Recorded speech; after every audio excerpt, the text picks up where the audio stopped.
Welcome back to What Arty Noobs with General Disturbance. This is the M44, the Tier 6 American SPG. This one's located on the east spawn of Malinovka under the command of Yabas. Let's go. Game on. Well, you can see Yabas has got 2 marks of excellence on the barrel of his 155mm howitzer, capable of doing 500 alpha, penetrating 39mm of armor. Used to be able to do 550 alpha back in the days, and it used to have a very fast fire rate as well. Get about 15.5 seconds of reload. Now Yabas can only get 21.77, and the standard reload is actually 25.89. Ooh, that Cromwell went for an early bath, but he managed to survive it. But he can't get any further because there's a Type 64 sitting on that corner, stopping him from coming round it. Worth a shot, rounds out. Okay, didn't get it, but he hasn't really got the trajectory to get a shell over the bank and into the Cromwell. Now, yes, the M44 has been massively nerfed by Wargaming, mainly because of the complaints that came in from the top tank players who were a bit annoyed that they couldn't play their tanks without getting hit by Arty. Well, that wasn't the Arty's fault, that was their fault because they don't know how to play with Arty in the game. Rounds out in 3K. Direct hit! 148, nice shot. Yes, it was those people whining that Wargaming listened to the most. And most of them are the people who stream and the people who have the top rankings in the game. And they just bitterly complained that they kept on getting hit by these M44s, which is why Wargaming nerfed it. And now it does that. It misses the target altogether with a fully dialed in and accurate gun. Should have hit that target again, but nope, didn't happen. That's because Wargaming have nerfed it. In fact, now a lot of players are not playing the M44 that much anymore. They play the SU8. And that splash got him 52 hit points. Yes, the SU8's much better because, of course, the SU8 has got a 152mm howitzer, 550 alpha, a reasonably fast fire rate, and is, of course, based on the hull of a T28 tank, so it's actually quite fast to move about. Oh, 5916 trying to make a quick dash to get into the center of the map. And he's got fairly close to our 5916. We're seeing the artillery shells from the enemy Arty, which is an M44 and an SU8, arcing through the sky. That shot there was from an FB304. Just hit the rock, but of course Yabas has managed to get a hit for 129 splash. There's another shot from the Burt. Yes, we're paired up with an FB304, and of course he can fire of that rock into that 5916 or force him to push out. Okay, moved out, got hit. Yabas is going to now teach him a lesson. Oh, that's not fair. The shell went really long. You can see where the impact crater's well behind that 5916. But the Burt won't leave him alone. He's still firing in. Now, will Yabas get another shot on him before he disappears? He might. Rounds out. Well, he managed to avoid that one. Yabas has just noticed there's a couple of enemy tanks over here. I don't think that AMD is going to survive. I think he left it he went down too early. Yes, he's drowned. And it looks like also the enemy lost, well, we lost our Type 64. Oh, and that shot hit the wreck. And the enemy lost their Cromwell B as well. I've just noticed that. That shot hit the wreck and splashed onto the IKB-65-2, who was just behind it. Now, I suspect he will try and make his way over to those houses. Yes, exactly what he's trying to do, and he gets wiped out before Yabas can claim another kill, or claim a kill. Okay, he's just relocating. That's good movement. Yes, that AMD ducked down into the water far too early, and as a result, he drowned. But we're going back to that VK again, because he's fairly slow. Decided not to go up the hill. In fact, virtually no one's gone up the hill. Rounds out. Again, it went long.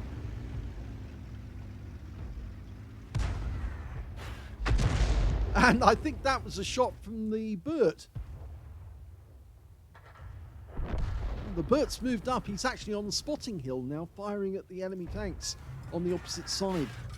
And that was a direct hit on the VK, I think. Rounds out. Well, we just saw the tracer from one of the enemy RTs firing from a short distance away on the north side of the inlet, or rather I should say the east side of the inlet. And now we can see there's a Firefly in there and a VK. Now, which one we're going to hit? It's going for the Firefly. Rounds out. Just behind him. Of course, that VK is a one-shot now. If we can land a shell near him, it might be able to take him out of the game. Oh, no, we won't be able to take him out of the game because the Burt's stunned that now. Okay, it really does help that we've got our 5916 on the ramp, able to find out where all the enemy tanks are. But the enemy's got the 5916 up on top of the hill. And now Yazbaz is trying to get a shell into him. Now, he might need to think about changing his position because he's one of only 2 tanks on the east side of the map. And that 5916, when he starts coming south, is going to go straight down the tree line. Okay, we're following that 40 TP. Looks good. Rounds out. Perfect. Yep, gets 143. It was just about what I was, where I was thinking he would actually get hit, but I thought the shell would actually impact on the 40 TP. And now we're watching the 5916, who should have gone up on top of the hill. Has actually gone down into the dip, and he's just underneath the cliff edge. You're going to go for the 40 TP again. Rounds out. That's how you time it. You work out how long it takes for the vehicle to move, about 2 or 3 seconds worth, and then you fire the shell at that spot ahead of them. That's exactly how he does it. That's how we all do it, really. It's an estimation. Doesn't always work, but when it does, it's beautiful. He's loaded. Rounds out. Looks good. Does get something off that one. The 40 TP did change course. But there are enemy tanks coming down the east side now. They're right up on top of the hill, but they will come down shortly, I'm sure. Got a Rudy guarding us at the moment, and I think there's another one. That was close. I think I've got a Type 58. Yes, it's a Type 58 as well guarding us. So basically 2 tanks which are T-34-85s. By any other name. Now that 40 TP nearly up on top of the hill. Rounds out. That's better. Right on the money there.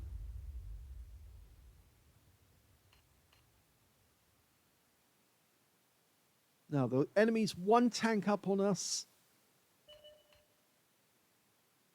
The Cromwell is actually sitting right up on the ledge, but he's pulling back. I think it's because he got spotted, actually. He didn't want to stay there. But if he does what he's doing at the moment, he will get hit. Rounds out. Yep, nice hit. Solid hit on his rear for 254. That's probably damaged his engine.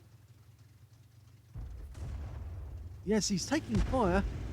Although I think he's trying to select a target to fire at. Could be that he's firing at the 5916. Okay, we're going to have another go. Rounds out straight away. And he gets hit straight away. 181 from that one. And the enemy just lost their 40 TP.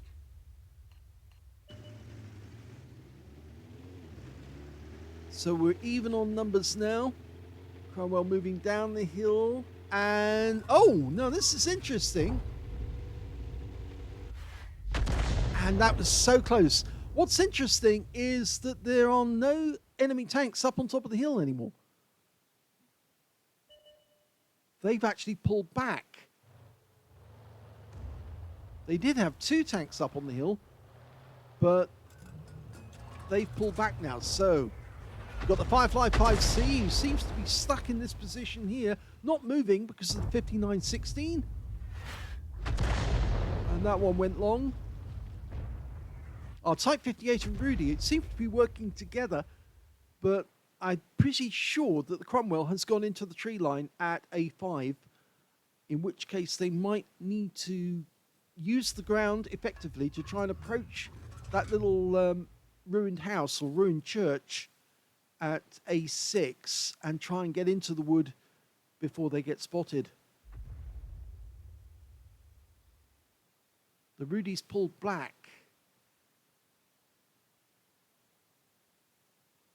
Now, where we're aiming at the moment is where we expect to see the enemy Arty firing from.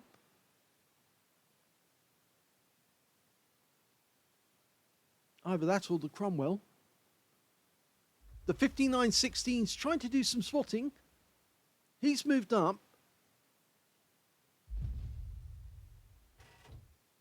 The Firefly 5C down by our cap area is just holding back the Hellcat and their T-3485M for the moment. It's much easier to find the enemy Arty when they are in overhead mode, and if you press the V key sometimes, it takes away all the distractions, all the visible cues, and you can see the tracer much clearly. Or much more clearly, I should say. Now, the Type 58's trying to do his spotting from those trees. It probably would be better if he joined up with the 5916 and cut across the open field towards the tree line, although he is going to come under fire. And there's the enemy Arty. He's actually, no, bit further up. There he is. He's up there. He fires the shell in. I think it's a bit short. Yeah, he was a bit further over.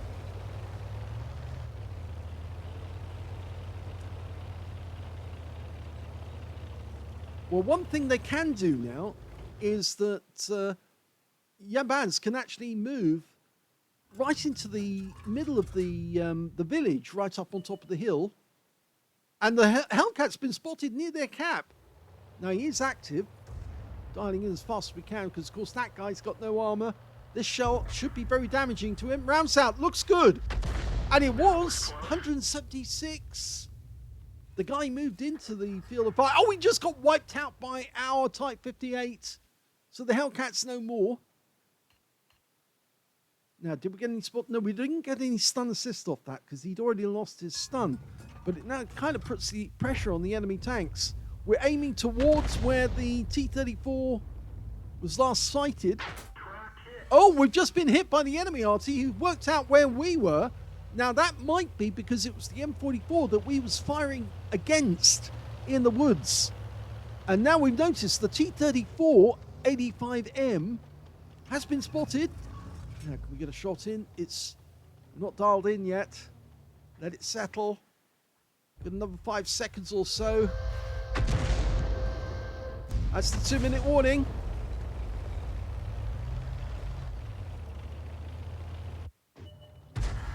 Oh, and the SU-8 actually was the one we were firing against, because there he is. He's been spotted now, and he's about to get wiped out. There he goes. Now, that means there's only one enemy tank left. It's the T-3485M. We know where it was last seen, and I think some of our teammates are moving in that direction already. They could still cap if all three of the Rudy, the Type 58, and the FV304 all cap together. That's a good shot. 47, it stuns him, slows him down, makes it easier for the 5916 to get some damage. There's the FV304 coming into it. Yabaz is reloading as fast as he can. That's the last minute warning. This one's going to go down to the wire. Wait for him to stay still long enough and then fire. That's the Burt getting another one in. Rounds out. Looks good. Well, got some stun, and the Rudy's going in for the kill. He gets some ram, and there's the kill shot that wins the game.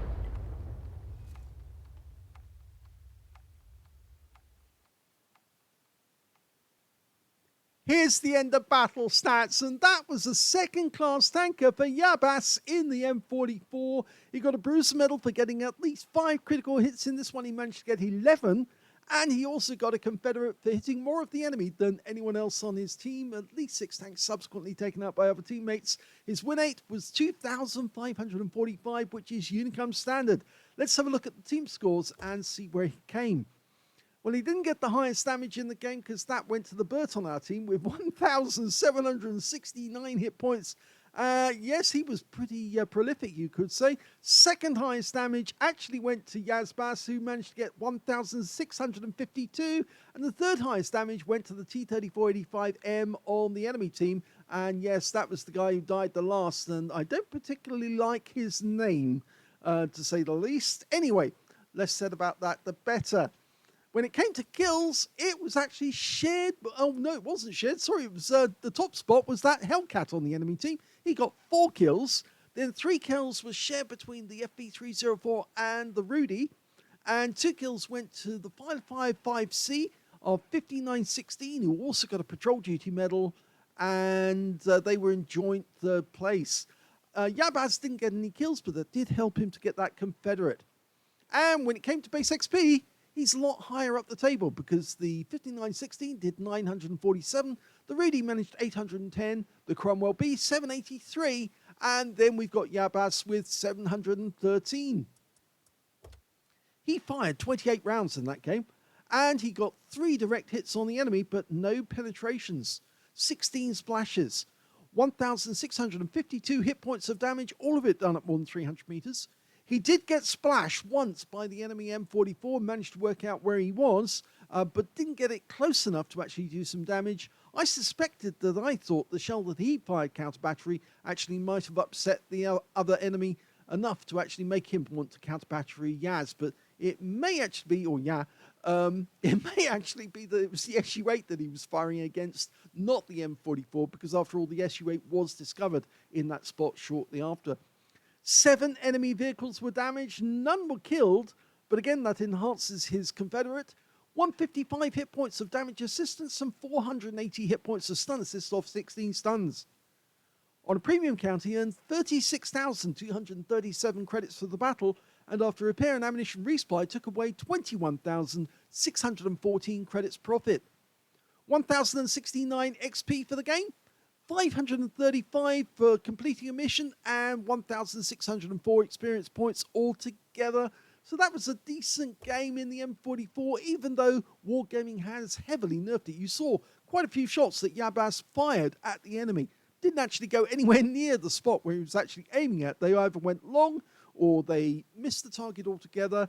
And it wasn't for the fact that they weren't being aimed correctly, because you saw he fired numerous shots at the 40 TP. Leading shots, which should have hit the target bang on. I would have fired at that spot as well, and the shell didn't hit the target. It either splashed it or just didn't impact at all. So, yes, I think Wargaming have nerfed the M44 so badly that it really doesn't play as well as it used to. But that's why we suggest that people play the SU-8, because the SU-8 hasn't been nerfed as heavily. It still works. It still fires very, very quickly. In fact, unfortunately, it fires so quickly, it runs out of ammunition. And if it does run out of ammo, you have to then become a scout or just try and cap in the enemy's cap and force them to come and deal with you whilst your teammates then wipe them out. But yes, very good game by Yabas, and congratulations on the Confederate. If you enjoyed that replay, please give this video a like, do subscribe to our channel, leave a little comment down below because it feeds the algorithm, gets the videos noticed, and thank you for watching.